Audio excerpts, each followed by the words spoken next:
Nice to meet everybody.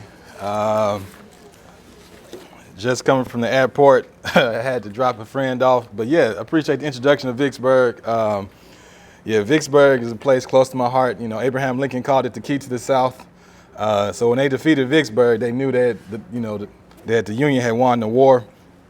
I don't know a lot about this place because I'm not from here. I went to school here 2010, 2014, came back this year to teach. But I know that J.L. King is an important person in Starkville local history in terms of civil rights and things of this nature. And, my granddad had a similar story in Vicksburg. My granddad was a big part of the civil rights movement there. And so I feel connected to it like I said, I'm not from this place. But I just want to I want to make it a little bit interactive, so I want to hear from you all. I'll say some things, but I'm just curious. I saw Dr. Schaefer was talking about Juneteenth a little bit. Do people want to tell me what they know about Juneteenth? Or did you just do that? I heard you kind of hitting it a little bit. Okay, so when you hear Juneteenth, can somebody give a definition of what Juneteenth is? Juneteenth was when the people in Texas learned that they were free. Everybody else had been free. Well, everybody had been free since 1863. Right. Okay, great definition. Right, exactly. So that's what makes Juneteenth important. Obviously, we know Juneteenth just became basically a national holiday, right? At this point, was it this year? So part of what I want us to think through for at least just a little bit is, what does it mean for Juneteenth to become a national holiday? So we know black people in Texas in particular have been celebrating Juneteenth for quite a while. In Vicksburg, at least in my family, we didn't really celebrate Juneteenth. I felt like it was more of a Texas thing. I knew what it was, but I didn't really know a lot about Juneteenth. And so I want us to think about for 1 second, and I know there's some Crefts scholars in here. Can people raise their hand, the ones who won who are the scholars? Okay, sweet. So that was kind of like my target audience as I was thinking through this. So I was trying to think, like, what kind of critical thinking skills do I wish I would have had at that age to kind of think through these kind of political things that are going on? And so, I'll start by saying, there's a big difference between black people celebrating something within their own self-determined world, and then it becoming a national holiday. And so one thing I want to say about this is I'm actually very conflicted about Juneteenth becoming a national holiday. I'm very conflicted about the fact that it becomes a symbolic gesture as to where is it going? Like, how is it affecting our reality as black people in this country? So I'll give y'all an example, and y'all probably remember this when George Floyd passed away because he was killed by the policeman. What happened with Black Lives Matter? For a short little time, what happened? Everybody was saying they supported Black Lives Matter. You go on Bank of America, that's my bank, Black Lives Matter everywhere. Netflix, they come with all these black shows. Everywhere you see, it's Black Lives Matter. But the material reality of black people didn't really change. It became a capitalistic scheme to where they were just saying we support something, but where is the money going? Where is it being funneled to? Those things didn't necessarily change. And so what I find ironic about this Juneteenth craze is, I'll put it like a question. How many of y'all, particularly black people, would you want a holiday or would you want reparations? Which one would you want? you want something that's gonna help you in your everyday life, right? A holiday is fine, but what's also ironic about holidays are this, and we know this already with Labor Day. The biggest joke about Labor Day is all the people that work, all the working class people work on Labor Day. The rich people, normally the ones are off.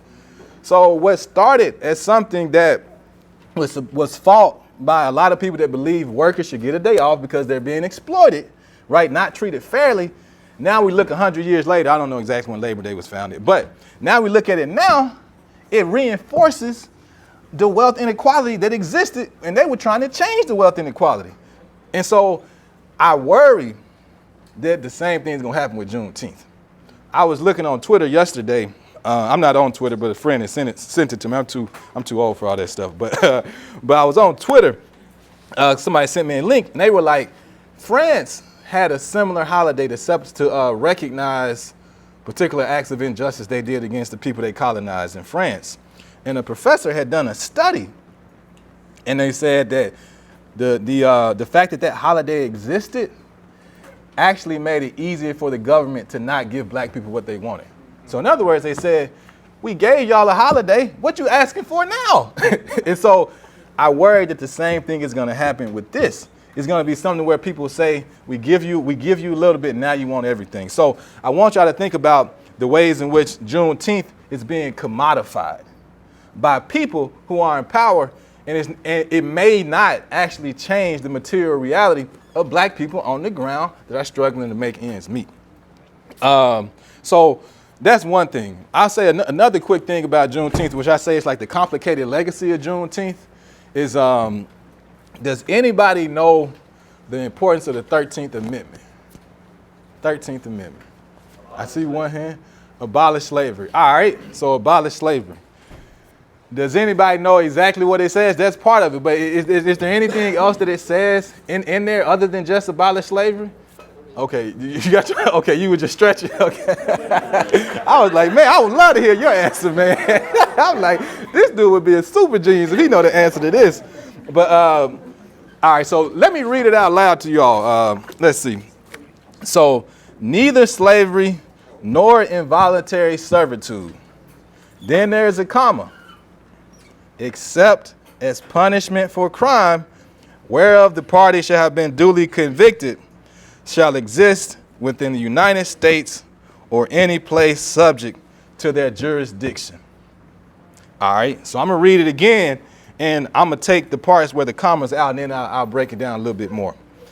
Neither slavery nor involuntary servitude shall exist within the United States or any place subject to their jurisdiction. So like the guy with the camera said, end of slavery. But now let me read the part in between the commas. Except as a punishment for crime, whereof the party shall have been duly convicted. That's what, I'm not a legal scholar, I do literature, but I do know that that's what you call a loophole, a legal loophole, right? That's what you call something where if you still want to keep something going, even though you say you're done with slavery, you can still do slavery again, right? So in other words, in many ways, we're celebrating the end of slavery, but slavery isn't over. You say, well, how is slavery not over, Phil? Like, that don't make sense to me. Except as punishment for crime. What do we know about mass incarceration, especially in Mississippi? So how many of you all know what Parchment Farm is? Anybody ever heard of Parchment Farm? All right. So Parchment Farm is a prison. It was founded in 1904. A guy named James K. Vardaman, he was the governor of Mississippi at this time. He was a kind of your classic white supremacist, said a lot of ugly things. And he was trying to figure out, again, this is in 1904. We just heard slavery ended in 1863. And then, as the woman up here said, 1865 was when the folks in Texas found out slavery was over. So we got a 35 plus 4, 39-year gap. And then Parchment Farm is created in Mississippi. Parchment Farm still exists today. Does anybody know something unique? Anybody know anything unique about Parchment? It's a prison, but what kind of prison is it? The name gives it away. What kind of prison is Parchment? State penitentiary. It's a state penitentiary. Somebody say it's a farm. Right. Right. What was the main thing that was being picked at Parchment in the early 1900s? Really up until agricultural mechanization. What'd you say? Cotton. And who was picking the cotton? Us. Black people. Were they getting paid to pick that cotton? No. So what does that sound like to you? Slavery. That sounds a lot like slavery to me.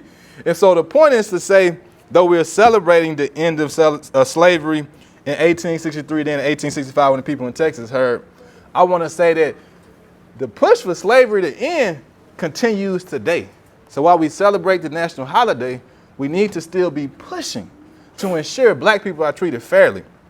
We all know America incarcerates people at a rate way above all the countries. We make fun of all these other countries like Russia and China. We throwing black people in jail at higher rates than any people in the whole world. So while we're grateful to live in America, It's a lot of problems that still exist today. And so, again, people are picking cotton. I'll give you a number. I was actually in the archives in Jackson, the Mississippi Department of Archives and History, looking up more about Parchment for my own research. And they have these annual reports where they talk about how much money was made off of all the cotton they picked. It was equivalent of $5 million in the first year it was in business. None of that money came to us. So that's what I mean by slavery has not yet ended. Same thing as you continue today, like I said, with mass incarceration. So I want you to realize that if we really want to honor the legacy of the folks in Texas who started Juneteenth, one really easy way to do that would be to be informed on the way prisons operate today.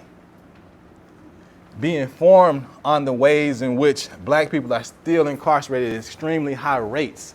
To be informed about the ways in which you can be put in prison or in jail because you can't pay bail.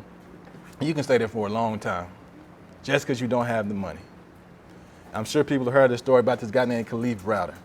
I think he ended up killing himself because he couldn't pay the money to get out of jail. But he wasn't even, we don't know what he did. He was just put in there with it before being tried. This is what I mean by the legacy of slavery at this point. All right, so those are a couple things I want to say. And so now maybe I'll get into, maybe I'll talk a little bit about some of my research. But before I do, how about I hear, so how many CREF fellows are there? Is it 3? 5? So, okay. How about I talk a little bit about some things I did in college, some things maybe that you all may take with you when you all go to college or whatever you do next, things that you may find beneficial at that next step in life. So, and then I'll talk about my research as well.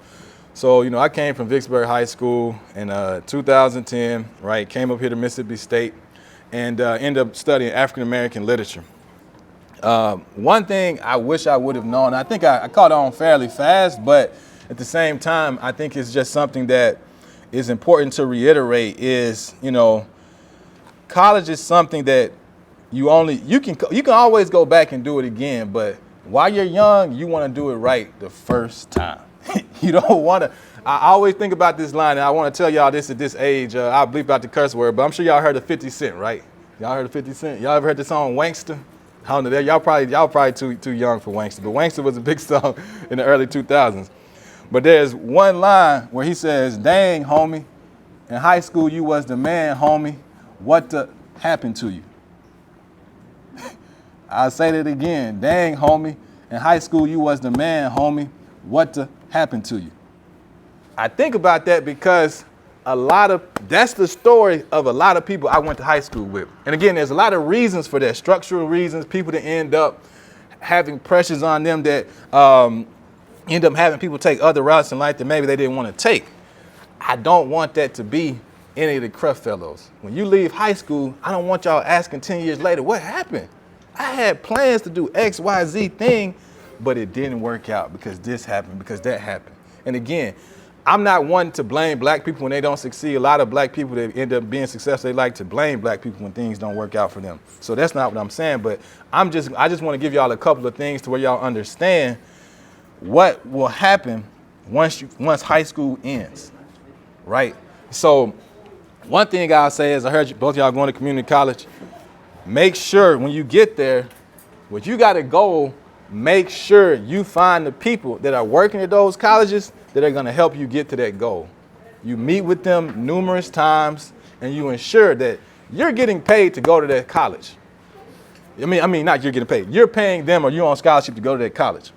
You should demand that they give you what you want out of that experience. That means meeting with people, that means sending emails, that means doing all those things, right? So one thing I was interested in, and this was a very vague interest, to give you an example, I was very interested in literature. I grew up going to the public library all the time, buying all these books. And I was like, maybe I want to do this literature thing, but I don't really know what that looks like in reality. I just know I like reading a lot of books. And so, I ended up getting a couple of scholarships to go study at universities. I ended up realizing I really want to learn more about Mississippi history. I want to learn more about like I was talking about my grandfather earlier, my grandfather would tell me stories about how he grew up on this plantation. I'm like, wow, this man grew up on a plantation? You know, I'm like, this is crazy. And he escaped the plantation at 14 years old, right? Escaped the plantation, moved to Vicksburg, ended up becoming a preacher. But he would always say, you know, if I would have had the opportunities that you had, I could have become president of the United States. But I didn't have those opportunities. So my mission became, how do I explain the history of our people, black people in Mississippi, in a way that other people after me can know things that I didn't know growing up. So I ended up going to Mississippi State, ended up doing pretty well there, ended up going to Harvard University, where I'm about to graduate, right, in about a year, about a half of a year. But the reason I succeeded at Mississippi State University and when I went to England and now that I'm at Harvard is because I relentlessly pursued people who knew things that were related to what I wanted to do. So one of y'all said you wanted to be a nurse. I'm sure you know nurses already. You shadow the nurses, right? If you have an opportunity, shadow the nurses. If one of them says, hey, I really like you a lot, you're like, oh, that's a golden ticket.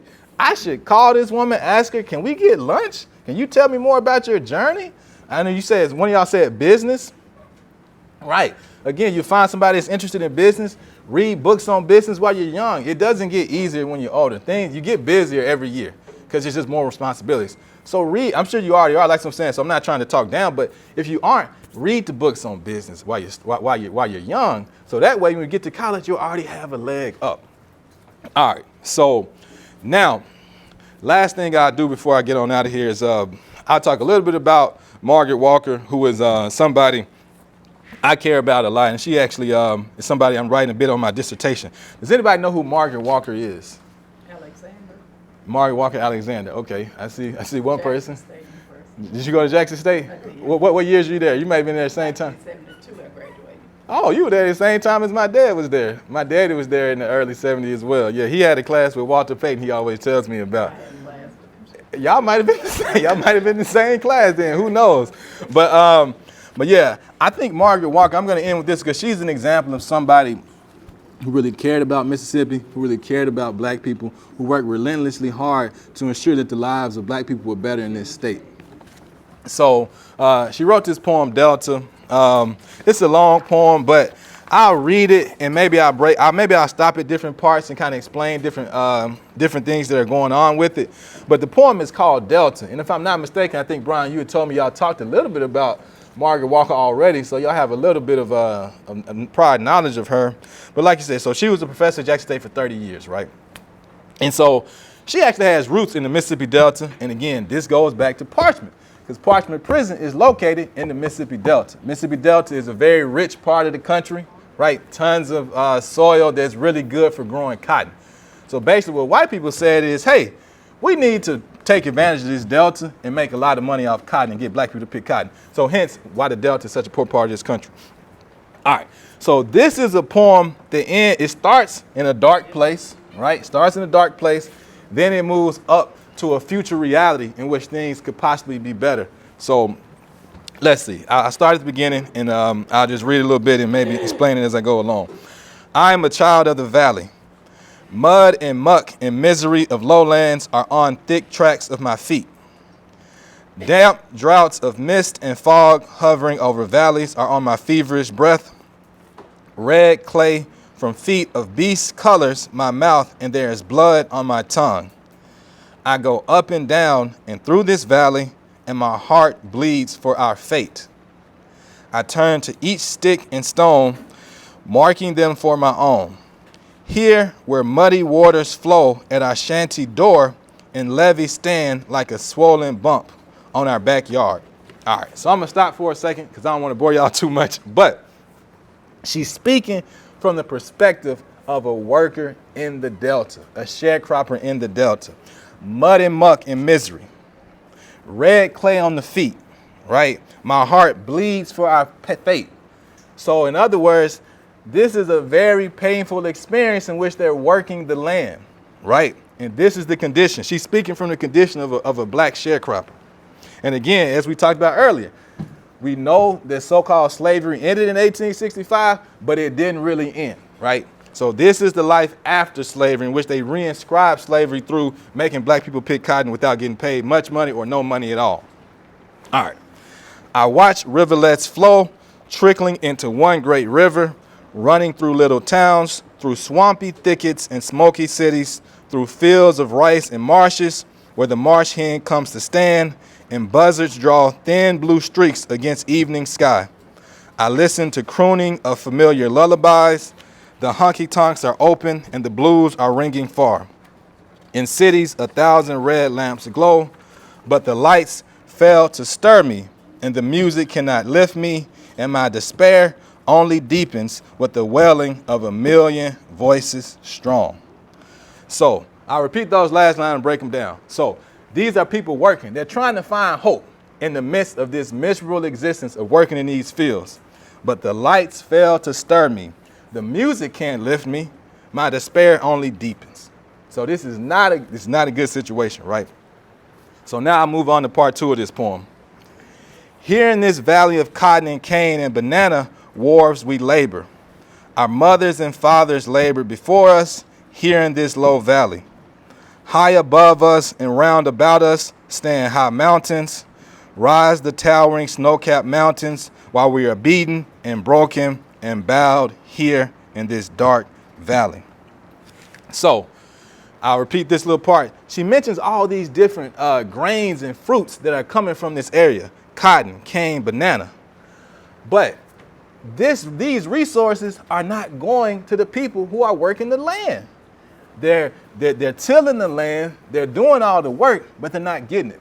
I think just to make it more relevant to you all, like, I'm not from Starkville, so I don't know the politics of all this in particular, but this is just me from an outsider who's been in Starkville for 4 years as an undergrad and 1 year as somebody who's come back to work here. As rich as this university that I attended, why should there be poverty in Starkville? Why is it not being distributed more equally among the people who live in this place? I know the history of Mississippi State. I know that black people built that university. But did the descendants of the people who built the university, what are they doing now? How many of them are actually attending the university? These are the kind of questions. Labor exploitation. Why are not people being properly paid for the work they're doing? So they're producing all these buildings. They're creating an infrastructure where you can have $100 million in endowment. But then the black people that live in Starkville aren't as well off as the professors and all the people that worked it. So that's like a modern day kind of example in relation to what I'm talking about now. All right. So I'll continue going. I'll move ahead a little bit. We tend the crop and gather the harvest, but not for ourselves do we labor. Not for ourselves do we sweat and starve and spin under these mountains we dare not claim. Here on this earth we dare not claim. Here by the river we dare not claim. Yet we are an age of years in this valley, yet we are bound till death to this valley. So in other words, like I said, they said, we're tending the crop, but we don't do it for ourselves. We're stuck in this situation. We do all the work, but we don't have a way out. All right. So now let me go on to one little part. I'm not going to read the whole thing, and then I'll say a couple of concluding remarks. Let's see. All right. So this is the third part of the poem, and now it ends on a note of hope. They're pushing forward saying, we want to control all the resources that we help produce. In a similar way, let's bring it back to Juneteenth. We want to control the narrative as black people and what Juneteenth actually means. A symbolic gesture, okay, that's fine. You give us 1 day off. Most of us probably still going to be working anyway on Juneteenth. Let's just be real. But okay, you say you recognize us. We want it to look a little bit different than just this one little holiday. So this is what she says in this poem. Then, with the longing dearer than breathing, love for the valley arises within us. Love to possess and thrive in this valley. Love to possess our vineyards and pastures and orchards and cattle, our harvest of cotton, tobacco, and cane.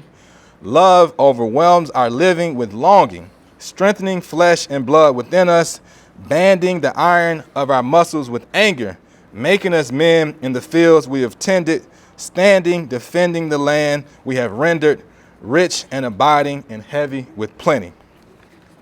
So at this point, she's saying, love overwhelms us all right. So love overwhelms us to continue to push, even though we're not yet getting what we want. In the same way I say, I would hope everybody in this room understands that if we really love black people, if we really love the descendants of slaves, we got to understand the holiday might actually be a distraction from the real work.